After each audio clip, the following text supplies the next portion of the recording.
तो बना हुआ रहता है, किंतु हम पाप की उजीना कर लेते तो ऐसा होता। इस प्रकार करता हुआ उसके लिए उस दिन जो पानी थोड़े से घास उसको दे दिया। चौथा दिन निकल गया। ये कौन था क्या पता, पहचान में नहीं आया। दूसरे दिन भी वह इसी प्रकार आया, थोड़ी सी मात्रा बढ़ा दी। तो ये बहुत ही बंधु है, बहुत ही अच्छा है, इसको भूलना नहीं चाहिए हमें। धीरे धीरे करता हुआ 3 दिन में उसने उसको होश हवास के साथ और अच्छे ढंग से कर दिया, और उसके लिए ऊपर से अंकुश लगा दिया। अब वह उसको बिठा करके जाता है तो वो को खाते कहता है कि ये मेरे लिए परम मित्र है, ये सब कुछ है। मन के लिए उपमा यही दी गई है। आप संयम के और आगम के अंकुश नहीं लगाओगे, मदोन्मत्त हाथी के समान आपका निर्वाह कोई भी नहीं कर सकेगा। गड्ढे में गिरोगे, तेला होगे, फिर बाद में आपको समझ में आ सकता है, नहीं तो आपको वश करने वाला यहाँ पर कोई भी नहीं, और आप उसी के गुलाम बने रहोगे। ऐसे इस जीव ने अनंत काल से काल व्यतीत किए। अब सबके ऊपर नियंत्रण करने की अपेक्षा से एकमात्र कषाय के ऊपर, क्रोध के ऊपर। क्रोध के लिए इसलिए मैं बार बार कहता हूँ, क्षमा का वैरी यदि कोई है तो क्रोध ही है। झट झट क्रोध अग्नि भभकती है तो स्वयं को भी जला करके आपको खोंक देगी, राख राख होकर जाओगे आप। क्या क्या दशाएं क्रोध मान इत्यादि के द्वारा हुई हैं, पौराणिक कथाओं को पढ़ सकते हैं और उसके माध्यम से आप चिंतन कर सकते हैं। कितने व्यक्तियों इस गड्ढे में गिरे, कितने बार गए, इसके अलावा कुछ किया ही नहीं। इसलिए अब मोड़ पर हो, एक दिन आपका ये क्षमा अथवा क्रोध जो उसका वैरी है, विपक्ष है, विपक्ष को समझना परम आवश्यक होता है। लोकसभा में पक्ष और विपक्ष दोनों होते हैं ना, हाँ दोनों होते हैं, हाँ। फिर इसमें एक लोकसभा के अध्यक्ष भी होते हैं। लोकसभा के अध्यक्ष जो है ना, विपक्ष के ऊपर भी रहता है और पक्ष के ऊपर भी रहता है, वह निष्पक्ष होता है, और बाकी सब पार्टी पार्टी चिल्लाते रहते हैं। और लोकसभा के अध्यक्ष कहते हैं, ये सुनो, हाँ बस शांत होना पड़ेगा। फिर भी जो है हाँ उल्ला होते हैं, तो कहते हैं ये देखो बंद कर देंगे हम, नहीं समझे। तो फिर भी उसमें गुस्से लोग क्या करते हैं,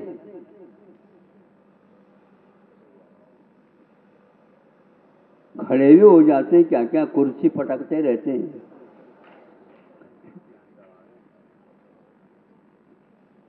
उनके सामने क्षमा क्या करेगी आप बताओ। जो निष्पक्ष व्यक्ति बैठा है अध्यक्ष बन करके, सुनने में ये आया था, अन्यथा न ले, हम उनकी आलोचना नहीं कर रहे, कमजोरी नहीं कहता हूँ। उसमें लोकसभा के अध्यक्ष एक बार उनकी आंखों में पानी आ गया, रुनाइयाँ आ गई, फिर भी सामने वाला नहीं समझ पा रहा, नहीं समझे। हमारे भगवान रोते नहीं, हमारे गुरु भी रोते नहीं, ये रोते हैं तो वह अपने किए हुए कर्मों के ऊपर ही रोना पड़ता है। और रो या हंसो या शांति से भोगो, आपको करना ही होगा। रोने की अपेक्षा बल पूरा पूरा लगा करके अब सही दिशा में काम करो। वीरः एव वीरत्वं दर्शयन्ति। ओम नमः सिद्धेभ्यः, ओम नमः सिद्धेभ्यः, ओम नमः सिद्धेभ्यः। अहिंसा परमो धर्म की, आचार्य गुरुवर श्री कुंद कुंद भगवान की, आचार्य गुरुवर श्री ज्ञान सागर मुनि महाराज की।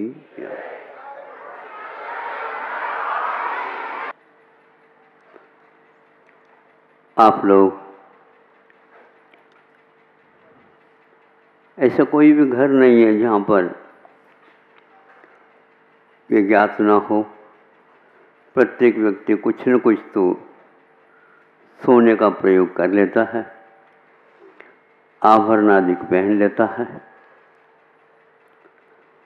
विश्व में सोना ही एक ऐसा द्रव्य है, धातु है, जिसकी परख बहुत विधियों से हुआ करती है।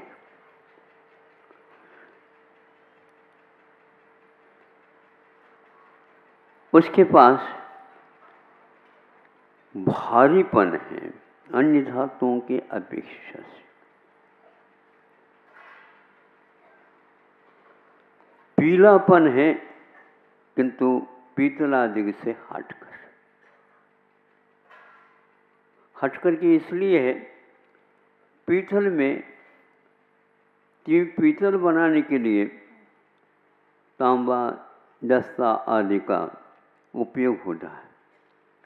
जब पीतल के रूप में आता है, स्वर्ण जैसे ही वह भी चमक लेता है, लेकिन वह पीतल में ये गुण नहीं आता। पीला होकर के भी वह आंखों को एक प्रकार से चमचमाहट देता है। यदि शुद्ध सोना है तो उसमें ये बात नहीं रहती, पीलापन ज्यों का त्यों बना रहता। इसका अपना महत्व है, इसकी परख होती है, और उस परख से कभी भी सोना डरता नहीं। उस परख कसौटी के पाषण पर उसको घिसा जाता है। उसके कण, पीले कण देखने को मिल जाते हैं, आप लोग पहचान नहीं पाते, और सोनार उसको पहचान लेता है। उसकी मात्रा भी उसके दृष्टि में और विश्वास में आ जाती है।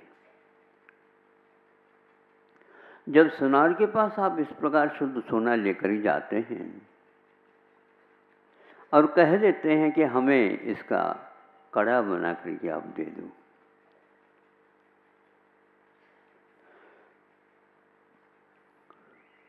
कड़ा का अर्थ, कड़ा पहनना यही है ना, लेकिन उसके शब्द का अर्थ कठोर होता है, मृदु नहीं होता।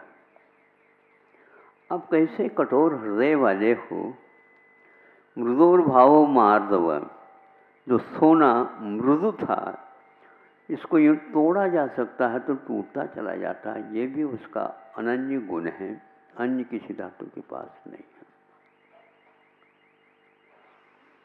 इसके ऊपर जितने भी आप चोट देते जाओगे उतना ही उसका विस्तार होता जाता, कभी वह टूटता नहीं है।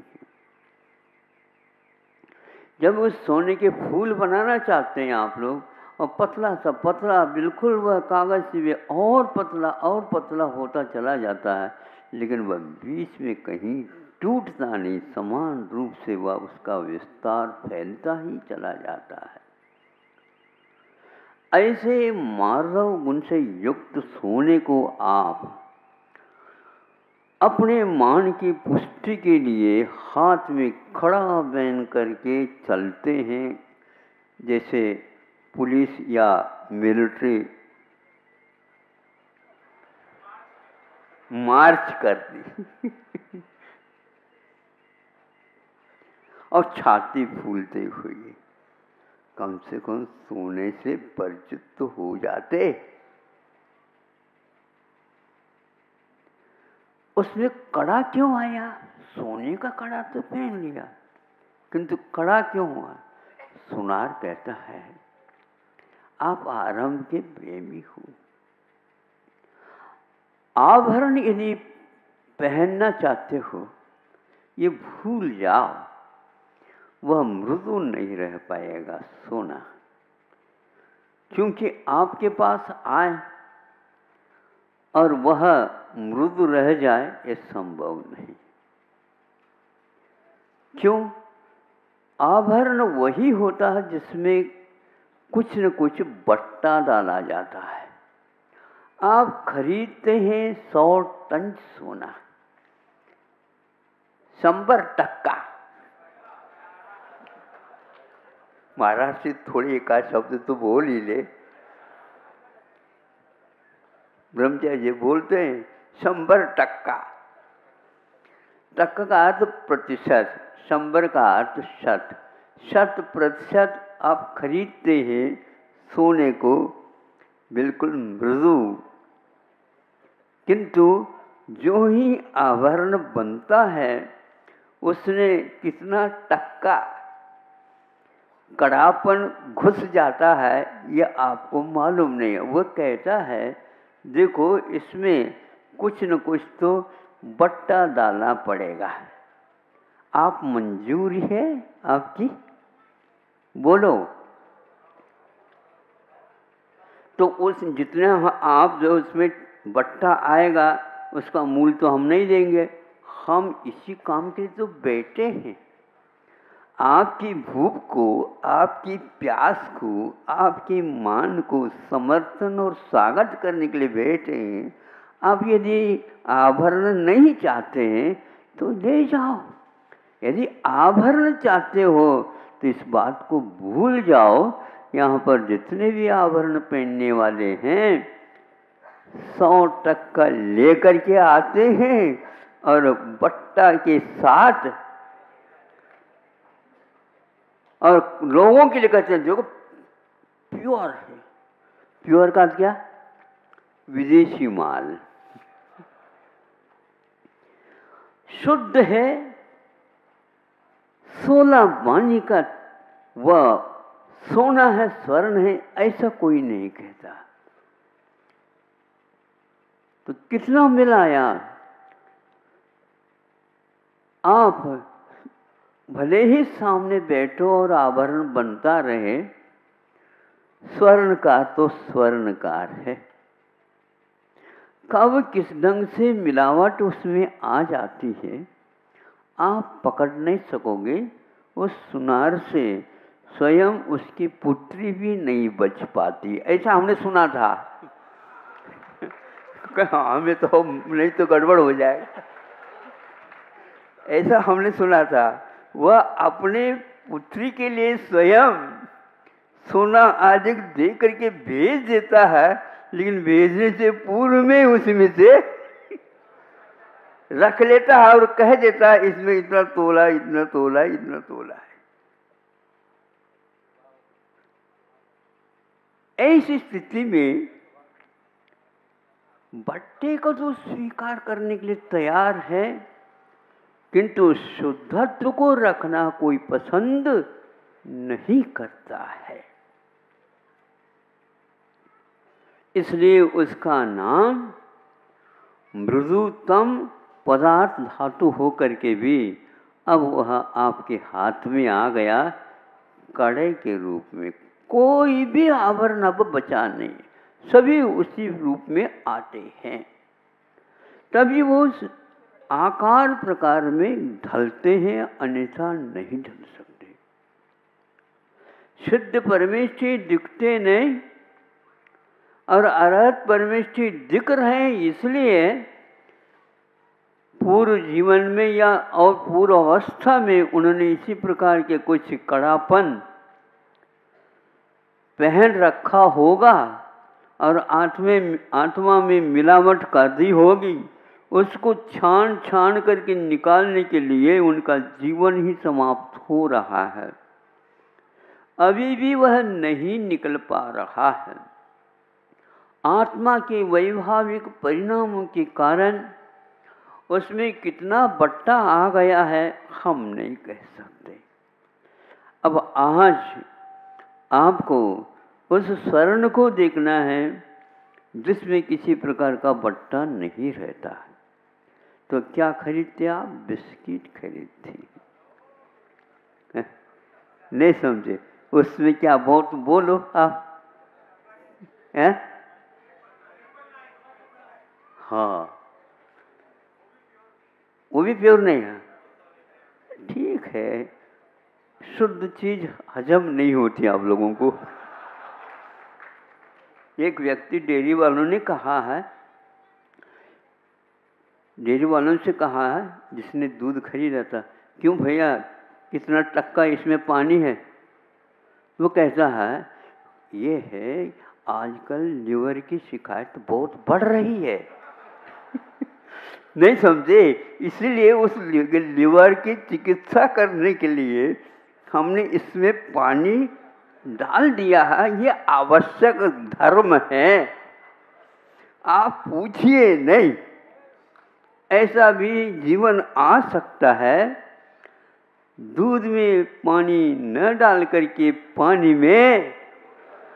हाँ, अभी आप लोगों ने एक भजन सुना, गीत सुना, उसमें ऐसा ही वह समर्पित भाव के साथ, सही समीक्षा के साथ भारत के प्रति उनका क्या भाव है, वो कहना चाह रहे हैं कि अब भूल जाओ। 100% सोना वह 2 दीवारों के बीच में कोना आता ना, उस कोने में ही पड़ा रहता था और फावड़े से उसको ढेर लगाया जाता था। उस भारत को याद कराया उस गीत के माध्यम से। मतलब अभी शुद्ध तत्व को प्राप्त करने के लिए लड़ाई की बड़ी। हमने तो ये सोचा, जब अरहंत परमिष्टि में भी बट्टा अभी विद्यमान है, तो अब शुद्ध परमिष्टि बनने के लिए हम उस शुद्ध चीज को देख ही नहीं पाएंगे। वो केवल उसमें रखा जाता है और उसी के भरोसे पर बाजार में व्यवहार किया जाता है।